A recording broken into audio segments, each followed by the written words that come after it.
36 victories, including 19 knockouts, only 1 defeat and 1 draw.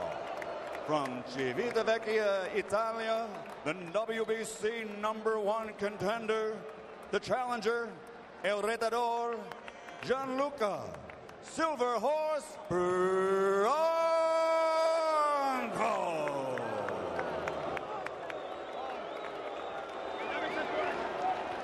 En la esquina roja in the red corner, wearing white, official weight 140 pounds. Récord profesional perfecto, a perfect professional record consisting of 25 bouts, 25 victories with 21 knockouts. De Caguas, Puerto Rico, the undefeated WBO light welterweight champion of the world, el campeón del mundo, el invicto, Miguel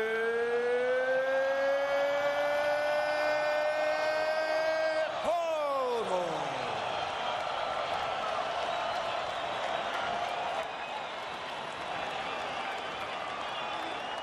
Salvatore, Oli 3. Vamos. Vamos abajo, vamos. Viene. Viene, Salvatore. Hey. Gianluca. Mala mano. Bueno, jóvenes, ya yo le di las instrucciones en el camerino. Vamos a hacer una pelea limpia y que gane el mejor. Suerte, que Dios lo bendiga. In a fight-mad country where newspapers routinely devote a full page to boxing, this crowd has been in an uproar through half a dozen preliminaries for 3 hours. How much do they have left? If you think it's raucous now, it was like this 3 hours ago. Yeah, but they have had some good fights also, too. And they've had great fun yelling at the announcers to get us into the right frame of mind. Round 1 begins. Miguel Cotto with only 1 first-round knockout in his career. Branco, a good professional fighter who cannot be expected to be an easy victim here. Last appearance in this arena, Cotto was rocked in the 3rd round by DeMarcus Corley, but came back to knock him out in the 5th. Cotto looks physically much stronger.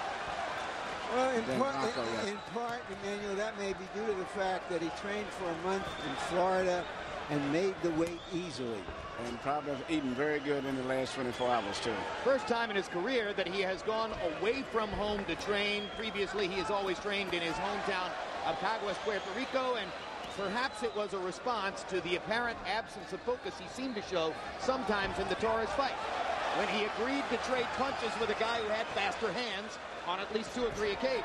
And, you know, he's become such a big hero right here in this country since Tito Trinidad, so it's very hard for him to really train and focus and concentrate in this country here. There's his money punch, the left hook to the body, and you heard the crowd respond to it. Knowledgeable boxing crowd here. They know what to look for from Cotto at his best. That's the sledgehammer left hook to the body. Also, you can see he's fighting in a more measured tone. Saying to us yesterday that he's learned his lesson, and he realizes he's still more of a boxer than a puncher, needs to box to set up his big stuff. And also, if he gets a fighter hurt, to systematically break him down instead of going into some kind of crazed brawling style where he leaves himself open. Cotto's having a very good first round here against a Gianluca Branco who seems to feel tight, seems to feel as though he's unable to get off. And I respect Cotto is not opening up. He's trying to let things happen naturally. He's not trying to force a situation. He's boxing very relaxed. He hasn't shot any power shots yet because he sees that Branco is covering up and on the defense right now. Just want to set up one thing in advance. We have a great treat in our interpreter ranks this evening. When we go to Cotto's corner where they speak Spanish, our interpreter is Jerry Alaya, who's done a tremendous job for us on several occasions. When we go to Branco's corner, where they will speak Italian, the interpreter will be Paulie Malignaggi. rising contender at 140 pounds, who is here hoping that he fights Miguel Cotto next, June 10 in Madison Square Garden. So to hear Malignaggi interpreting in Branco's corner should be a lot of fun, given that he hopes to get hold of the guy Branco's fighting in his very next fight. Branco has had difficulty getting off and landing in the first round. Miguel Cotto is taking his time and landing body shots. For the most part, Branco has not been able to establish anything other than his jab. Crowd likes it.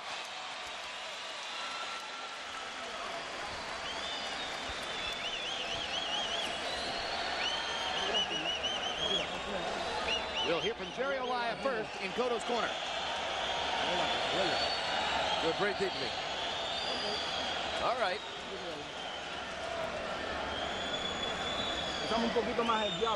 Use your jab a little bit more so you get loose a little bit more. Go ahead. Even if you cover, move that left hand. When you cover up, use the left hand to come back. This is Paulie Malignaggi translating here. I'm good. I'm fine. How was that round? It was good. It was good. Good round. Move that left hand. Branco's wife has a PhD in economics, and he and his brother, his older brother, a light heavyweight, have made a very good living at boxing, primarily in Italy. And the fellas at CompuBox, who have PhDs in counting punches, found one punch that Branco landed in the first round. 1 out of 38. Cotto 11 out of 54. Workmanlike round as he sledgehammered to the body mostly against Branco's tight guard.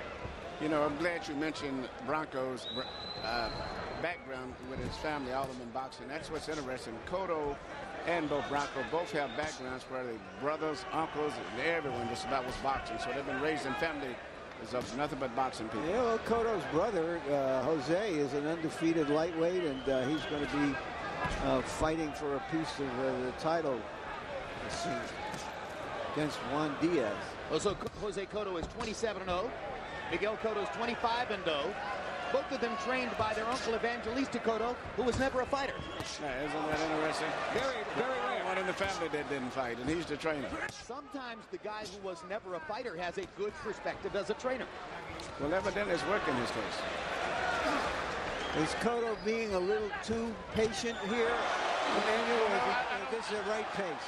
I think it's the right pace. It just, to me, he seems to be physically so much stronger. And looking at Branco's facial expressions, I think he's developed a lot of respect, maybe even fear, for the just plain strength and power of Cotto.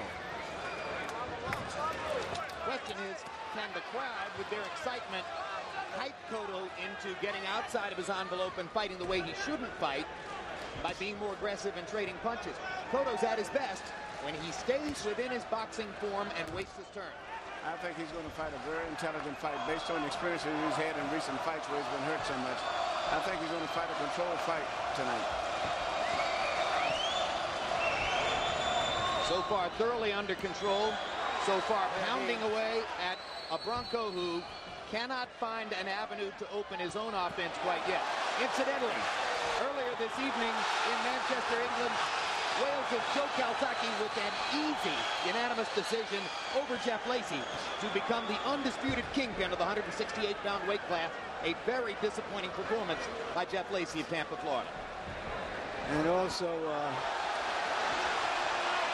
Branco gets in a left hook there and lands another left hook, trying to back Cotto off as he is pinned against the ropes. Cotto with his own left hook upstairs shook Branco with a solid shot. One thing I would say about both fighters, their punches are short and active punches. So if either one throws a wide punch, he may get caught. Both guys are very short pinpoint punches. Nodded. So Cotto's already on a short leash for low blows. Branco's trunks look like the hood of a Formula racing car. Expensive trunks.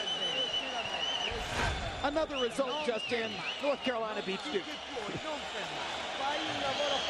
And one Manuel Marquez lost to a fighter named St. John in Indonesia.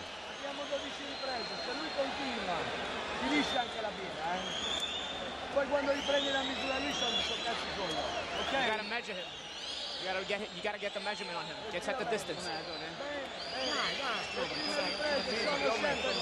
L'importante